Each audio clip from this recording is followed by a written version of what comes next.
के दिव्य विवाह हुए। परीक्षित ने कहा, गुरुदेव हमने सुना है भगवान ने 16,108 विवाह किए थे।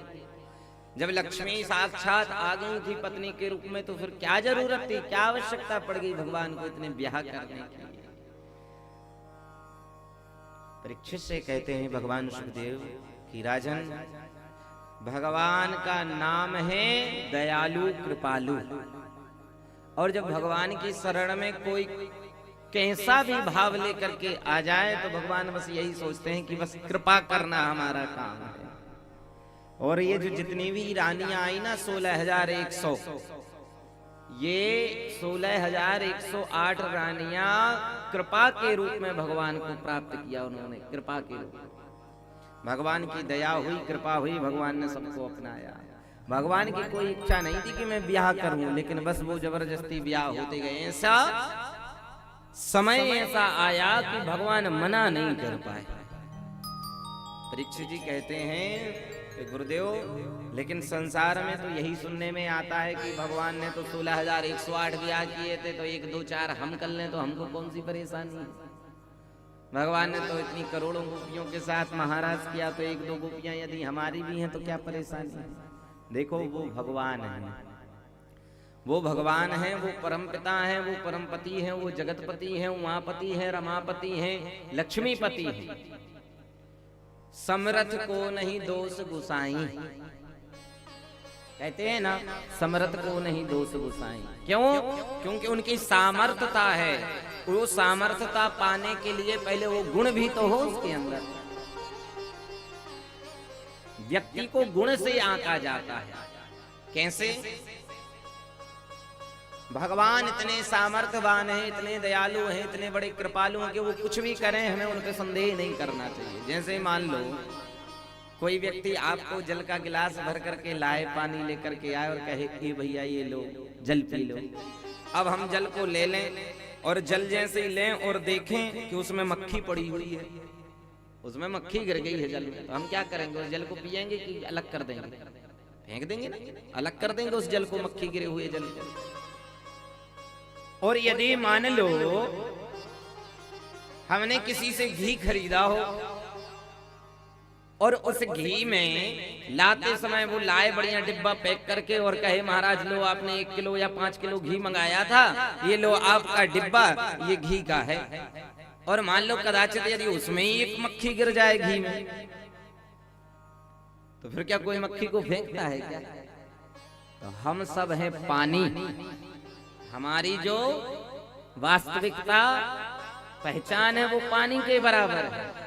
और यही प्रार्थना किया करो कि प्रभु हम पानी है, बस हमको निर्मल बनाए रखो। आप तो घी हो, आपकी तो कीमत बहुत ज्यादा है, आपको नहीं फेंका जा, आप कुछ भी करेंगे वो आप सामर्थ्यवान हैं। तो जैसे हम घी को नहीं फेंक सकते हैं, ऐसे ही परमात्मा पर भी हम यदि कोई इधर उधर से मक्खी भिनभिना करके आ रही है तो वो कृपा ही हो रही है उनके ऊपर। वो मक्खी ही धन्य है, भले वो घी में गिर गई, मक्खी को फेंक देंगे, घी को यूज में ले लेंगे। तो हमें क्या करना है? यदि कहीं कहीं हमें यदि संदेह हो भी रहा है किसी कारणवश, तो संदेह को एक तरफ कर दो, लेकिन भगवान को सुरक्षित रखो, उस घी को सुरक्षित रखो। हमें बचना चाहिए उन चीजों से, क्योंकि हम सामर्थ्यवान नहीं है, हमारी औकात तो केवल पानी के बराबर है। भगवान के गृहस्थी का भी प्रसंग आया है। रुक्मिणी जी के साथ विवाह हुआ, पुत्र हुए इनके यहाँ प्रद्युम्न जी महाराज, कामदेव के अंश अवतार थे।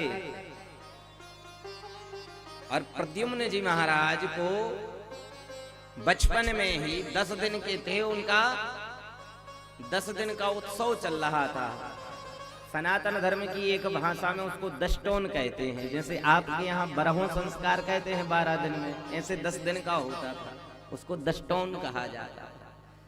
तो वो प्रसंग चल रहा था, सारे लोग अस्त व्यस्त थे और आया वो एक दैत्य जिसके भविष्य में प्रद्युम्न के द्वारा उसकी मृत्यु लिखी हुई थी, सम्रासुर नाम का दैत्य। वो आया, प्रद्युम्न जी को उठाया और ले गया, और उसने सोचा समुद्र में फेंकवा दो इसको, मछली अजगर ये सब निगल जाएंगे, इसको खा जाएंगे, दुश्मन समाप्त, ना रहेगा बांस ना बजेगी बांसुरी, कोई नहीं मार पाएगा हमको।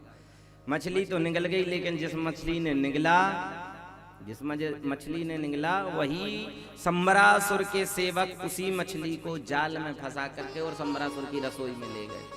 रसोई में रति देवी काम करती थी, जो रसोई बनाने वाली, उसने मछली को बीच में से चीरा तो देखा बालक जीवित था मछली के अंदर, पेट में भी। जाको राखे साइया मार सके ना को। विधि का विधान बड़ा तेज होता है। विधि के विधान को पलटना आसान नहीं है। हो यही सोई जो राम रचिरा का कर्म आपने किया है, जो लिख गया है वो बदलना असंभव है। वो तो कभी कृपा हो जाए, भगवान की ही विशेष कृपा हो जाए कि कोई संत, कोई महात्मा, कोई ब्राह्मण का आशीर्वाद मिल जाए तो भले ही उसमें थोड़ा सा तुमको सहायता मिल जाए, थोड़ा सा उसमें दुख कम मिल जाए, बाकी तो वो जो होना है सो होगा ही।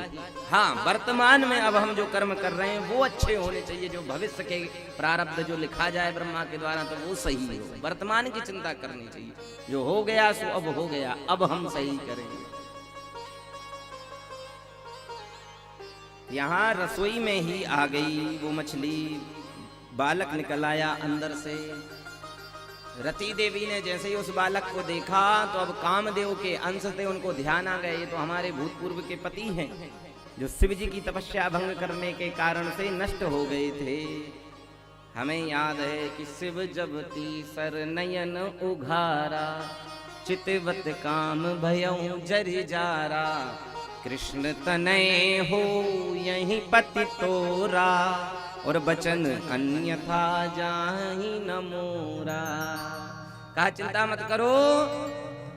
शंकर जी के जब तीसरे नेत्र खोलने से तपस्या भंग की तो कामदेव जर गया। रति ने चरण पकड़े तो कहा चिंता मत करो देवी, क्षमा कर दिया उसको, पर अब टाइम लगेगा थोड़ा।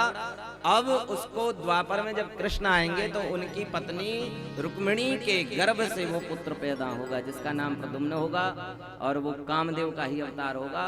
और तुम बस इंतजार करो समय का। तो आज वो पहचान गई अपने पति को। 7 जन्मों का संबंध जो है, आजकल की देवियां थोड़ी हैं कि पति इधर उधर चले जाएं 2-4 महीने को तो अरे तुम तो बहुत बदल गए, तुम तो बहुत बदल, कैसे दुबले पतले हो गए, ये हो गए। पहचानना भी मुश्किल करती हैं, लेकिन ऐसे नहीं थे।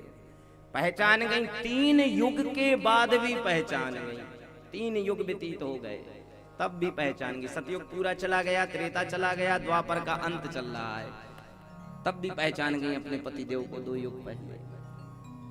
सेवा की, बड़े हुए, सारी बात बताइए। संबरासुर है, इसने आपके साथ ऐसा ऐसा किया है, आप कृष्ण के अंश हैं, भगवान कृष्ण के ही आप अंश हैं, कामदेव हैं, मैं आपकी पत्नी रति हूं, इसको मारो। प्रद्युम्न जी ने उसका संहार किया जी, और मार करके उस संबरासुर नामक दैत्य को नारद जी के द्वारा सूचना मिली यहाँ रुक्मिणी जी को कि आप चिंता न करिए, जो 10 दिन का बालक आपका खो गया था वो खोया नहीं है, वो आ रहा है। आज कई वर्षों बाद जब युवावस्था में थे तो पत्नी को, बहू को लेकर के आए। रुक्मिणी जी ने जैसे ही दूर से देखा, मानो कृष्ण भगवान में और उनके बालक में कोई अंतर नहीं था, एकदम एक सा स्वरूप। सब बड़े प्रसन्न हुए। वात्सल्य माँ की वात्सल्य भाव माँ का जागृत हुआ। हृदय से लगाया अपने बेटा को और सुंदर विधि विधान से फिर रति देवी का और अपने पुत्र प्रद्युम्न का विवाह किया।